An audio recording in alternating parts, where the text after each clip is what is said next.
اچھا مروت صاحب، نواز شریف چلے گئے ہیں، قاضی چلے گئے ہیں، اب عمران خان کب تک باہر آ جائیں گے؟ کیا توقعات ہیں آپ کو؟ نواز شریف تو گیا نہیں ہے، وہ تو میرے خیال میں کوئی ٹورنامنٹ ہے کبوتر بازی کا، اس میں شرکت کے لیے گئے ہیں۔ ابھی بھی نظام جو ہیں وہ نواز شریف کی زبان کے تابع ہیں۔ یہ جتنے بھی بیٹھے ہوئے ہیں،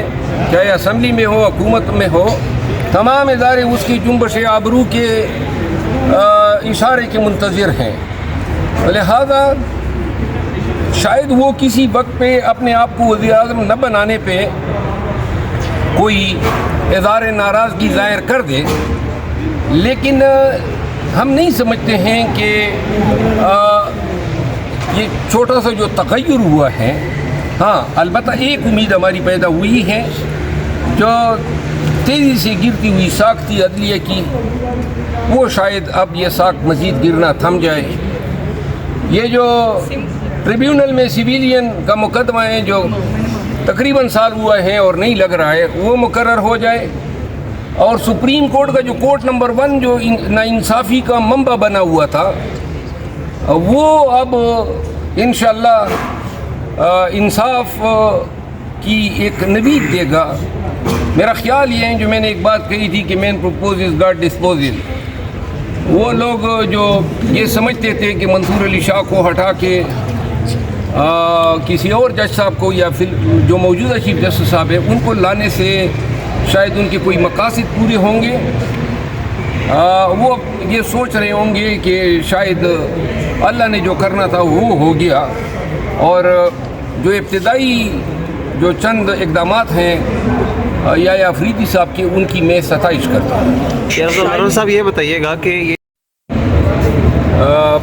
اپنے خلاف دائر کردہ جو دہشت گردی کے مقدمات ہیں، وہ چیلنج کیے تھے میں نے اسلام آباد ہائی کورٹ میں، میڈم سمن رفت صاحبہ کی عدالت میں آج مقرر تھے، اور فاضل عدالت نے جو ہے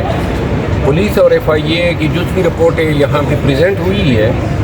اور اب جو ہے چند دنوں میں یہ کیس دوبارہ ٹیک اپ کیا جائے گا۔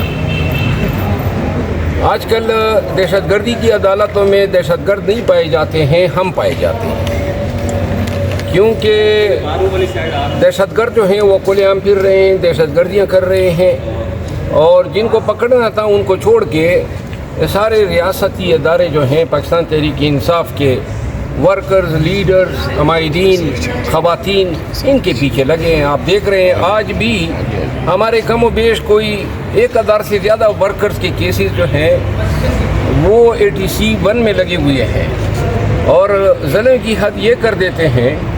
کہ ایک کیس میں جو ورکر ایک تھانے میں، مثال کے طور پہ سنجانی تھانے کے FIR میں گرفتار ہیں، تو اسی روز ان کو سنبل تھانے کے FIR میں ملوث کرنے کے لیے درخواست دے دیتے ہیں عدالت کو کہ جی اب وہاں پہ ان کی شناخت پریڈ کرانی ہے۔ شناخت پریڈ کے نام پہ AC یا مجسٹریٹ جو ہیں وہ 15-20 دن کی تاریخ دے دیتا ہے، پھر جب وہاں سے یہ پروسیس مکمل ہوتا ہے اور ضمانت ہوتی ہے تو پھر درخواست دیتے ہیں کہ اب جی کوہسار کے تھانے میں ان کی شناخت پریڈ کرانی ہے۔ تو یہی کام انہوں نے ریسکیو 1122 کے اہلکاروں کے ساتھ کیا۔ اپنی گاڑی پہ پولیس نے گولیاں مار دی اور کہا جی کہ یہ بھاگنا چاہتے تھے، سرکاری ملازمین ہیں اور آئے تھے فرسٹ ایڈ دینے کے لیے زخمیوں کو، یہ کہاں بھاگتے؟ عقل مانتی ہے یہ کہ یہ پولیس پہ حملہ آور ہوتے، اور پھر پولیس جو ہے ہمیشہ معجزانہ طور پہ بچ جاتی ہے، گاڑی کو گولیاں لگ گئی۔ تو لہذا اسلام آباد پولیس کی یہ جو کرتوت ہیں، یہ جو ہتھکنڈے ہیں،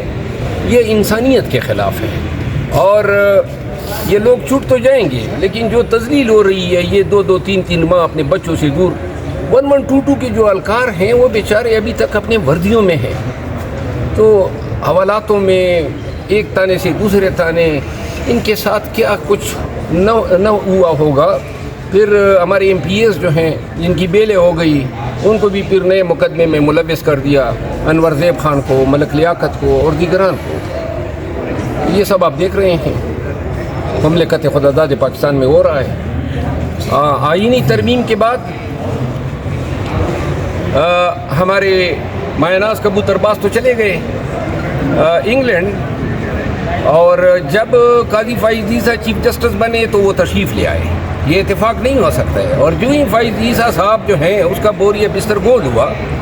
تو حضرت بھی فائز عیسیٰ کے ساتھ ہی روانہ ہو گئے.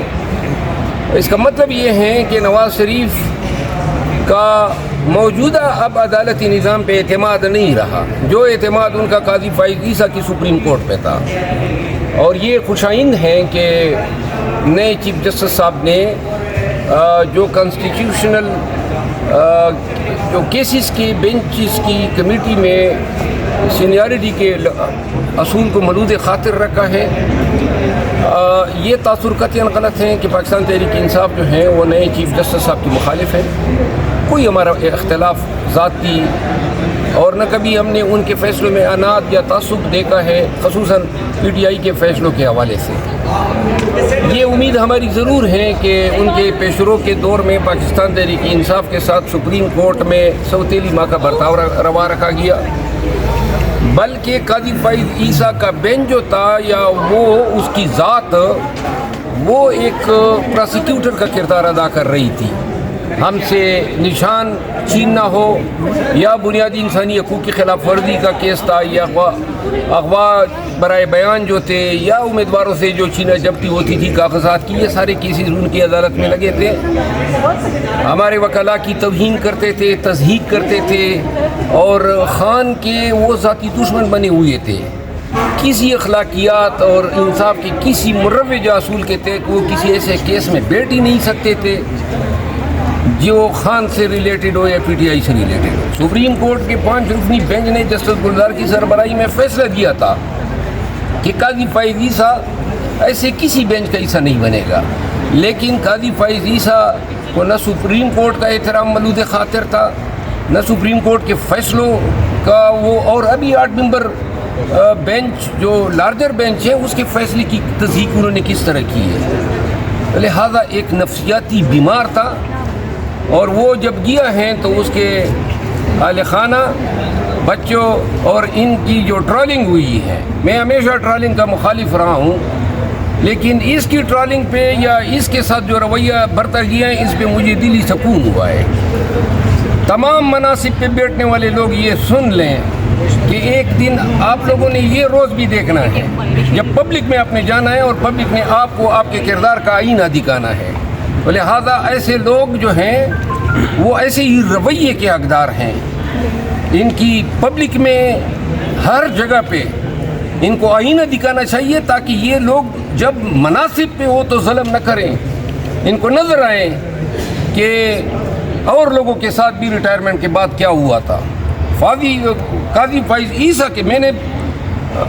پی ایم ایل این کے اساتارڈ صاحب کے خلاف کچھ لوگوں نے اس کی ٹرولنگ کی تھی, میں نے اس کی مذمت کی تھی, لیکن قاضی فائز عیسیٰ وہ شخص جو منصب کی منصب پہ براجمان تھا اور اس نے جو انصاف کا ریپ کیا جس انداز میں اس نے بنیادی حقوق, انسانی حقوق اور پاکستان کی عدالتی تاریخ پہ جو اس نے تازیانے جو ہیں لگائے ہیں, جو سپریم کورٹ کی طاقت کو توڑا ہے, سپریم کورٹ کو انتظامیہ کا باجگزار بنانے کی کوشش کی ہے, اس کے یہ تمام سیاہ کرتوت جو ہیں وہ اس کو اس کا حقدار بناتی ہیں کہ یہ جدھر بھی جائیں اور عوام پاکستان کا ان کا سامنا ہو, اس کے منہ پہ کالک ملی.